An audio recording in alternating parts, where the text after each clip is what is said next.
Oi, gente. Continuando nossa semana de esporte, hoje com a gente, Rodrigo Koenig. Tudo bem, Rodrigo? Tudo bem, muito obrigada pela presença. Que Rodrigo que é navegador de rally e ele vai explicar um pouquinho pra gente o que é ser navegador, Rodrigo. Claro.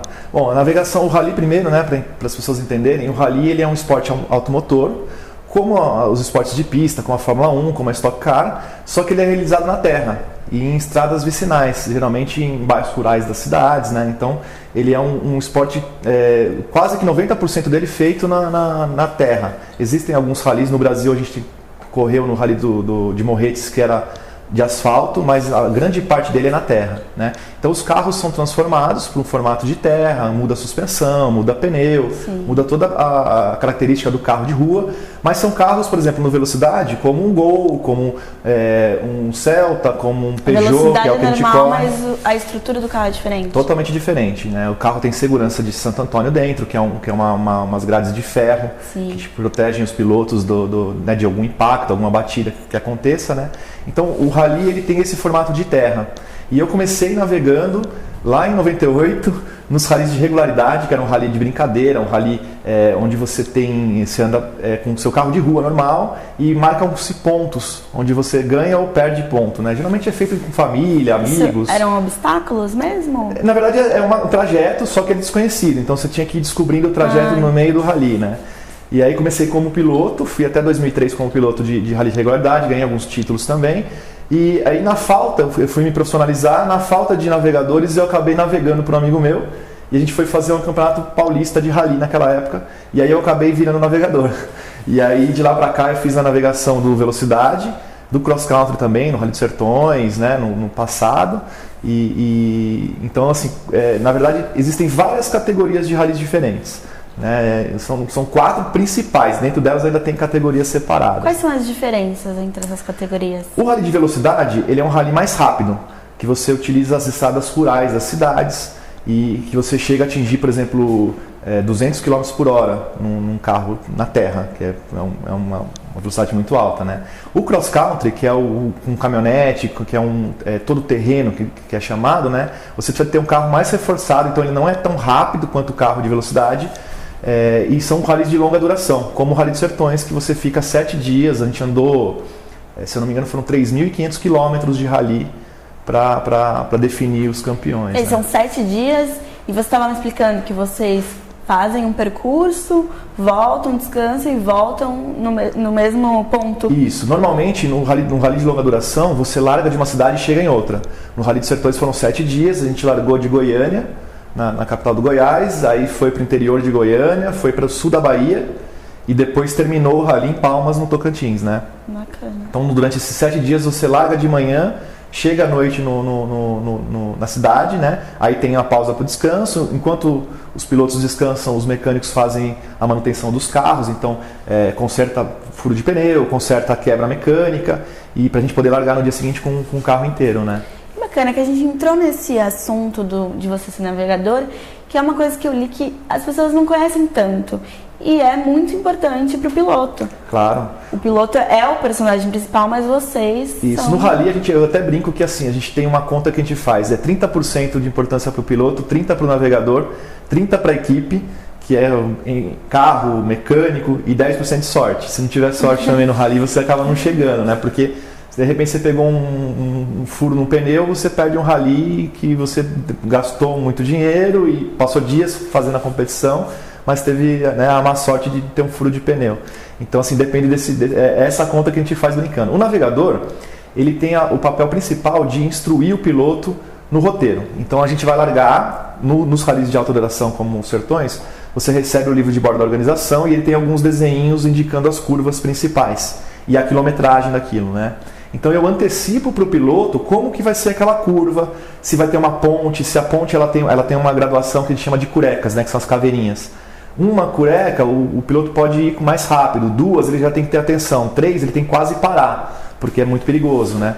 Já aconteceram de casos de um navegador não cantar e o carro capotar porque passou uma lombada, o carro sai capotando e tudo mais. É importante até porque o piloto assim ele pode se concentrar em estar pilotando e a outra pessoa se concentra em todo. Com certeza, A gente faz tanto a parte de cronometragem, né, que é marcar os tempos, ver quanto tempo você está mais rápido, mais lento.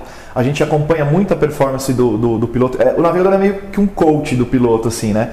O piloto acaba executando, mas o navegador que acaba treinando e passando toda a parte teórica para o piloto poder andar mais rápido possível. Sim, né? E a sua experiência antes como piloto até te ajudou? Ajudou bastante, porque eu sei a informação que ele quer receber, eu sei o tempo que ele quer receber aquela informação, né? Isso facilita bastante. No rally de velocidade, que é um rally mais rápido, né? Que a gente corre de Peugeot hoje, a gente tem uma sintonia muito grande. Só assim que você consegue bons resultados. Já cheguei em momentos de sentir a respiração do piloto e saber que ele estava nervoso e eu tentar acalmá-lo para que ele entrasse de novo no nosso nível de pilotagem e navegação e conseguisse fazer um tempo bom, né? Então assim, parece que não, mas é muito sutil assim, para você ter tempo não. A gente termina provas, por exemplo, no Campeonato Brasileiro, 3, 4, 5 segundos de diferença. É mais curta a distância do que uma Fórmula 1 hoje, que são os carros mais preparados que a gente tem, né? Então você anda sempre no limiar, né? No limiar, você tem que estar em alto nível, em alto rendimento e um entrosamento perfeito entre a dupla, né? E como que funciona? Existe um treinamento para você fazer esse entrosamento entre o piloto e o navegador? Existe um treinamento para você se tornar navegador? Existe treinamento, mas assim, o Brasil, a estrutura do Brasil para esporte ela é muito precária. Se você comparar com a Europa e com os Estados Unidos, a gente quase não tem verba nenhuma para se trabalhar com automobilismo, né? Tanto que a gente não vê pilotos novos da Fórmula 1, a gente não vê, né, os pilotos estão saindo das categorias principais, vindo para o Brasil, voltando a competir na Stock Car, porque não tem mesmo uma estrutura. Então a gente acaba não tendo verba suficiente para fazer treinos semanais, que seria o ideal. Mas existem alguns cursos de pilotagem, existem alguns cursos de navegação, né?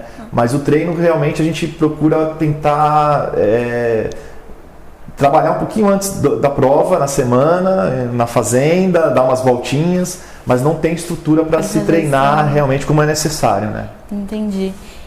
Por isso que a gente ainda está aquém dos pilotos da Europa.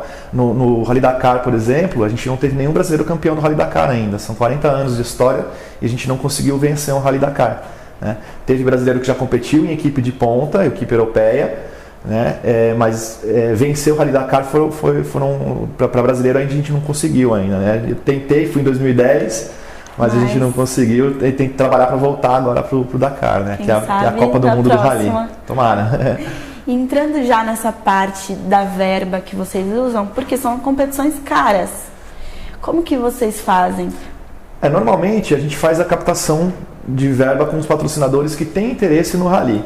O Rally é muito legal para imagens, para fotos. Se você acompanhar as imagens de rally, os carros, né, na competição, os carros geralmente eles saem de lado nas curvas, levanta poeira, né, as fotos são de extrema qualidade, né? Então os patrocinadores que têm uma intenção em investir em esporte, principalmente automotor, eles acabam utilizando esse material para a mídia deles, então fazer comercial e tudo mais, né? É difícil, porque no Brasil o foco é futebol, a gente sabe disso, né? Que o futebol leva aí mais de 90% dos patrocinadores. Eu fui para o Dakar em 2010 e perdi os meus patrocinadores principais nos próximos anos, porque eram patrocinadores que foram para o futebol para fazer o patrocínio da Copa do Mundo, né? Então a gente sempre está brigando com o futebol aqui. Mas normalmente é isso, assim, a gente busca os patrocínios e ele é muito aberto. Hoje a gente pode ter moda, porque o rally, diferente da pista, a pista, vamos dar um exemplo, você paga R$300 para sentar numa arquibancada da Stock Car e não tem acesso nenhum aos carros, aos pilotos, você não conhece ninguém. Você vê os carros passando, vê a competição e vai embora para casa, né? O rally, os boxes são abertos, porque eles são no meio da cidade, geralmente numa praça central, né, num centro de convenções, como foi em Atibaia. Então, você traz as pessoas para próximo das equipes. Então, você coloca a criança lá sentada no banco para o pai bater uma foto, o pai tem a possibilidade de conversar com o piloto e com o navegador para entender como é que é o carro, o que tem de diferença no carro, não tem. Então, ele é muito mais próximo para patrocínios que querem fazer um relacionamento com o seu cliente, com o seu público-alvo. O rally é excelente. Ele gera muito mais proximidade. Com certeza, com certeza. E agora que você citou Atibaia, você teve uma competição de rally aqui em Atibaia. Foi quando mesmo? Então, a primeira que teve em Atibaia foi em 2004, foi logo quando eu comecei, no meu primeiro ano de velocidade eu já fiz um rally em casa. Você participei como navegador. Como navegador. Participei com o Fábio Jorge, que é o dono da LEG, e a gente correu com um carro quadrado, era um Gol quadrado, para você ter uma ideia, chamava Bactéria, mas como a gente conhecia a cidade já facilitou e a gente conseguiu fazer os mesmos tempos dos gols de fábrica, né? E daí passou um tempão sem ter rally em Atibaia. E quando teve o começo do FERA, que foi o Festival de Esportes Radicais de Atibaia, eu consegui trazer uma exposição de carros de rally. E a gente colocou alguns carros lá no Lago do Major, e com plaquinhas, os pilotos vieram, eu montei uma barraquinha com videogame, então as crianças jogavam jogo de rally no videogame e tal.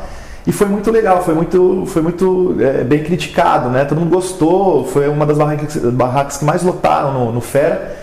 E aí a prefeitura me convidou para tentar trazer uma competição. Aí a gente trouxe em 2011, 2012 o Rally Paulista, o Campeonato Paulista de Rally, e em 2013 a gente conseguiu trazer também para Atibaia o Campeonato Brasileiro. Foi uma etapa que foi a última do ano, a final do campeonato, e eu fui campeão brasileiro em Atibaia. Foi uma coisa, para mim foi espetacular, porque eu sempre tinha brigado para ser campeão brasileiro, né? Foi a primeira vez em 10 anos que uma dupla paulista não havia sido campeã brasileira, porque no Brasil a tradição está mais no sul.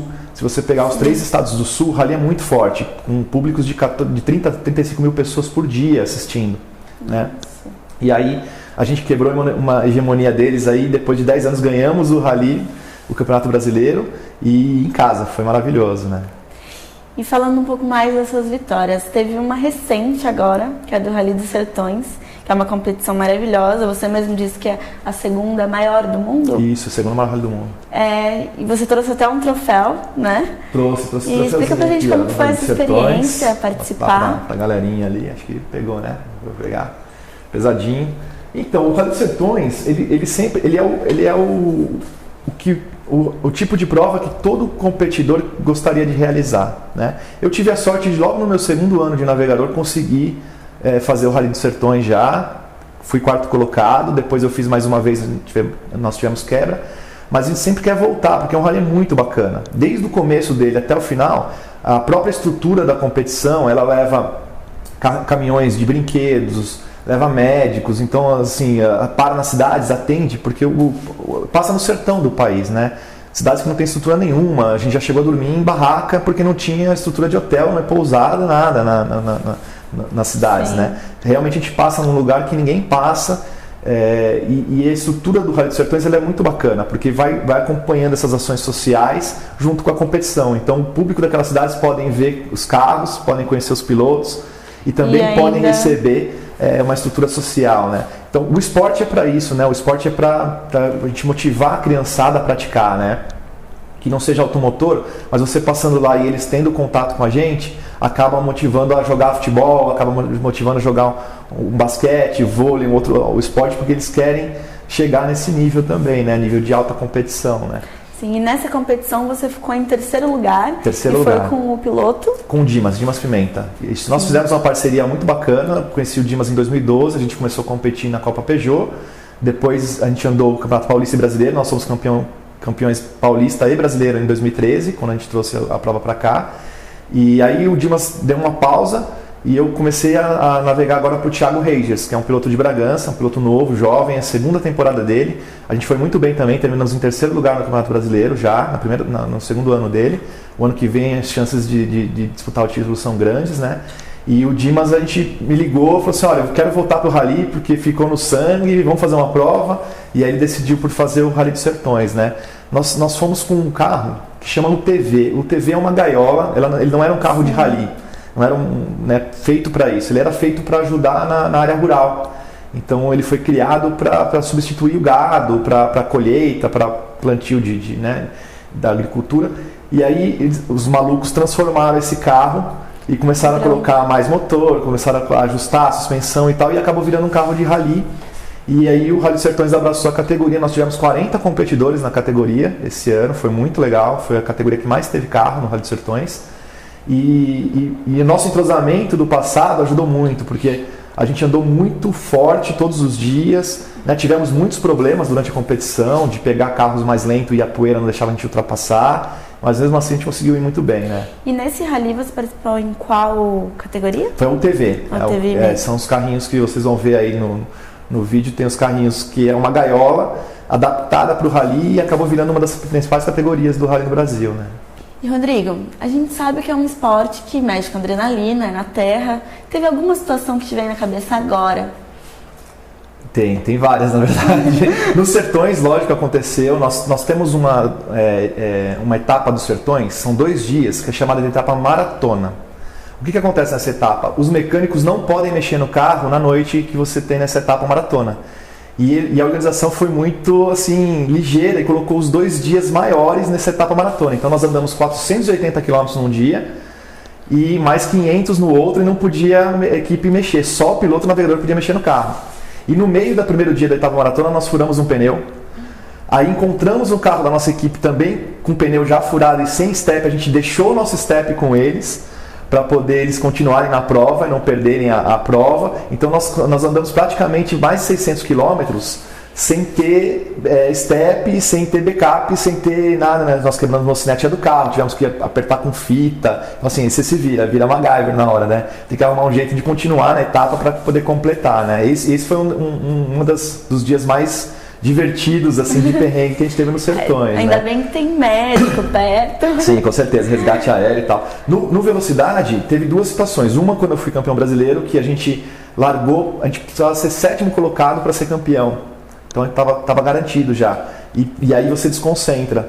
E quando a gente desconcentrou, a gente capotou a prova, teve que destombar o carro, andamos o dia inteiro no sábado sem o para-brisa, então assim, o piloto quase não me ouvia porque o vento era muito forte, passava de 100 por hora, ele não me ouvia mais, porque entrava o vento no microfone, aí ele não ouvia, eu tinha que gesticular para ele a direção do carro, né? Então são situações que acontecem, você está em altas velocidades, mas você tem que se virar, não pode deixar se abater com esses problemas, né? Mas acontece, eu acho que todos os dias do Rally dos Sertões teve um ou outro detalhe que atrapalhou. E é isso, o rally assim, você tem que passar por todos esses obstáculos além de fazer a competição normal, né? Que se torna muito bacana, né? Tem que se virar nos 30. Interessante, né? Porque é uma profissão que mexe com adrenalina, você não pilota, mas você participa de todo o estresse da prova. Com certeza, até mais do que o piloto, né? Porque eu sei que tem neve lá frente, se ele fizer ou não. A gente chama a cadeira do navegador de cadeira elétrica, porque a gente senta lá e tem que estar tudo na mão do piloto, né? O que ele fizer, você tem que aceitar, né? Rodrigo, tem alguém para agradecer? Fica à vontade. Claro sim. Primeiro eu quero agradecer vocês, né? A Atibaia TV sempre acompanhou minha carreira. O Kaká é um cara parceiraço mesmo. Sempre que a gente teve a oportunidade, né, de ter uma prova diferente, ter um ano especial, o Kaká nos recebe. Então eu quero agradecer todo mundo aí da equipe do Atibaia TV, né? E falar para o pessoal acompanhar, porque eu venho acompanhando a TV por um bom tempo e todas as reportagens são muito interessantes para a nossa região, para Atibaia, né? Então, primeira mão, queria agradecer vocês da Atibaia TV. E tem os patrocinadores do ano, né? Que 2016 para a gente foi um ano muito complicado financeiramente, porque o país inteiro em crise, os patrocinadores pararam de investir no automobilismo, né? Mas tiveram alguns guerreiros ainda que nos apoiaram, né? No Rally dos Sertões a gente teve o patrocínio da DIMEP, que é a patrocinadora principal, da Multisolution, que é uma agência de publicidade de São Paulo, da Casarini, são as proprietárias, que são representantes da Canaã, que é o TV que a gente competiu, né? E da Arissan, que nos forneceu os pneus excelentes. A gente teve um furo em 7 dias, em 3.500 km, então assim, um desempenho muito bacana, né? E no Rally de Velocidade tem a Rangers, que é a nossa patrocinadora principal, é uma produtora de rosas, a maior do país, que fica em Bragança, né?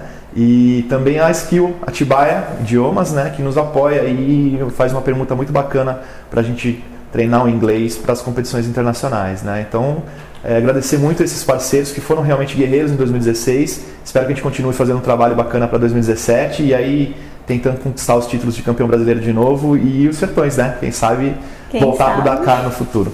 Muito obrigada, Rodrigo, pela presença. Eu que agradeço. Continue acompanhando a carreira do Rodrigo e continue acompanhando a Atibaia TV, que amanhã voltamos com mais um episódio da nossa série sobre esporte. Até a próxima!